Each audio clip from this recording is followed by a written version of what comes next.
Good evening, everybody. My name is Michael Johnson.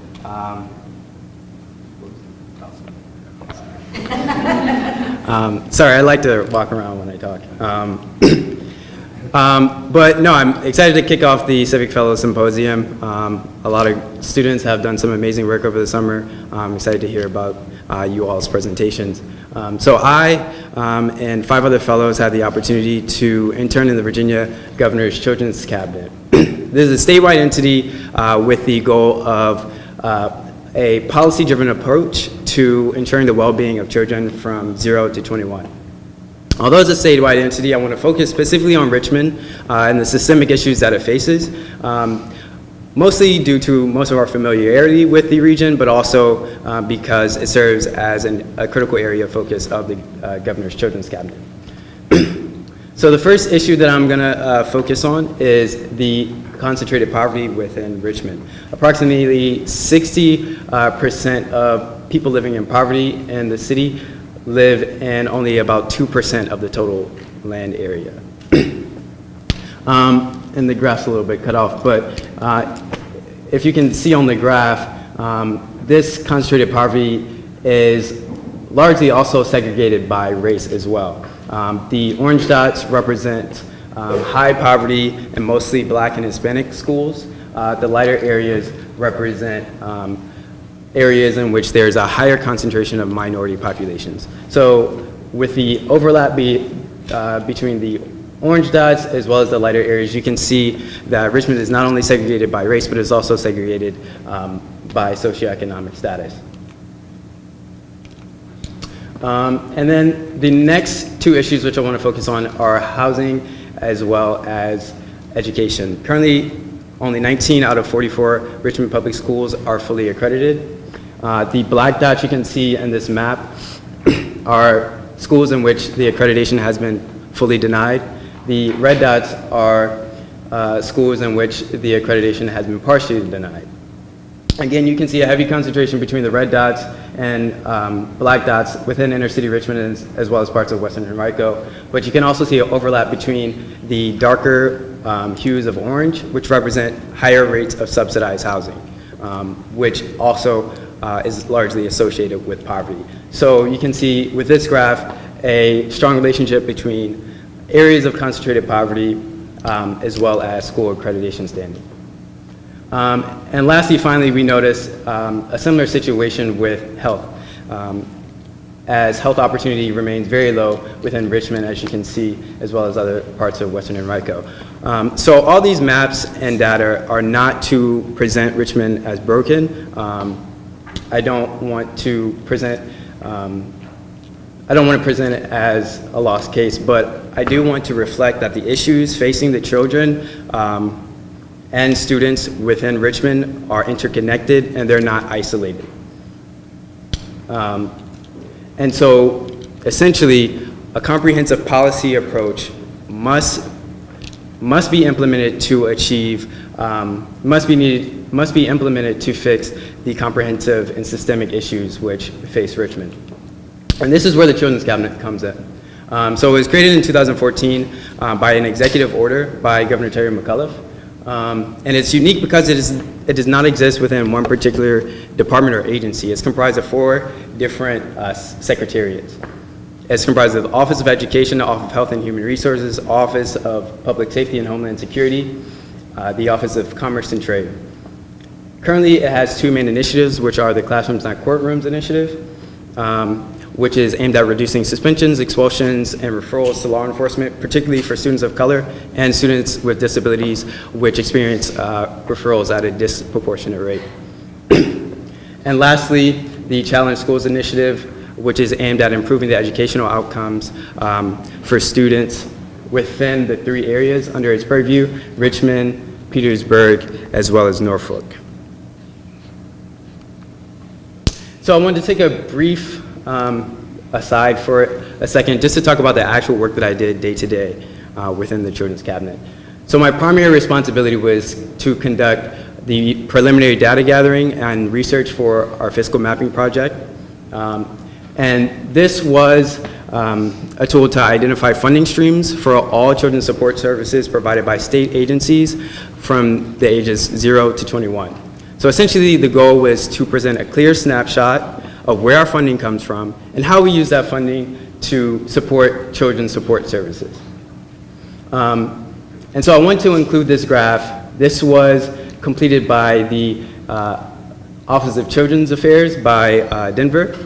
And this visual is an accurate depiction of what the final result of the fiscal mapping project would look like. In the top left, you can see that funding is separated by agency and then program under each agency. To the top right, you can see that funding is broken down by funding source, so state, federal, local, private donations. And then to the bottom right, you can see that funding is broken down by primary service. So I conducted the preliminary research and data gathering, but I worked with a graduate student at VCU who's going to be finishing the project. And she's been meeting with state agencies and will be adding the visuals to this project. But connecting this back to Richmond. So as we've discussed, the issues that face the children of Richmond are comprehensive, they're systemic. Therefore, this systemic approach of the Children's Cabinet serves as an excellent model to address the needs of the children. One of the buzzwords that we use within the Children's Cabinet to describe it is that it's barrier breaking, meaning that it has the ability to go beyond the bureaucratic forces that tend to limit policy approaches to working in silos, meaning government agencies working independently of one another.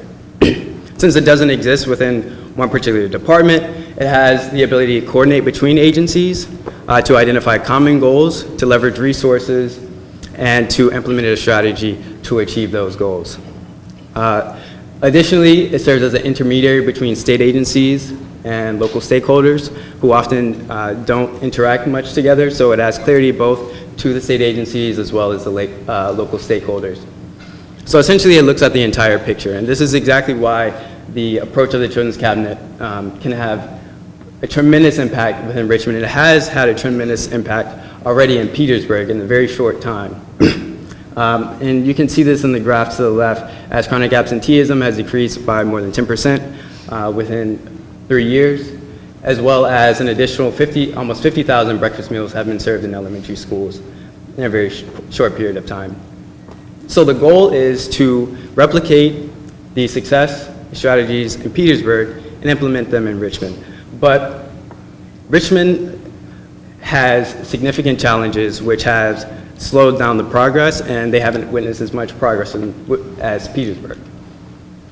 First, the first challenge to Richmond is that it has a much larger population, meaning that creates coordination problems due to more local stakeholders, as well as a larger population of children, and children with more diverse needs.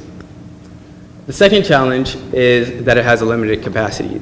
There's only one full-time employee, Danielle Louie, who's back there. She serves as the executive director, and she's been a wonderful, she was a wonderful supervisor during my time, but she is charged with a tremendous role. She not only is charged with ensuring the well-being of children 0 to 21, but she also is charged with coordinating between 4 secretariats as well as local stakeholders. And then the final challenge to the Children's Cabinet's approach in Richmond is the murkiness of RPS. First, there is a vacancy in the superintendent position. Additionally, due to the low number of unaccredited schools within Richmond, the state issued a Memorandum of Understanding, or MOU. This MOU basically said that that RPS needs to increase the number of accredited schools and educational outcomes, and if it does not, it will be at risk of losing funding.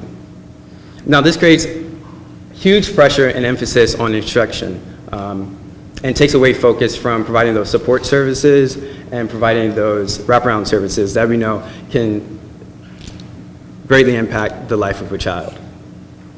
So these two things have created an environment in which the driver or leader and the improving the well-being and success of children within RPS are unclear. And so given these challenges, how do we ensure that the Children's Cabinet can produce effective and systemic change within the city of Richmond? First, I would suggest there must be more involvement from housing agencies.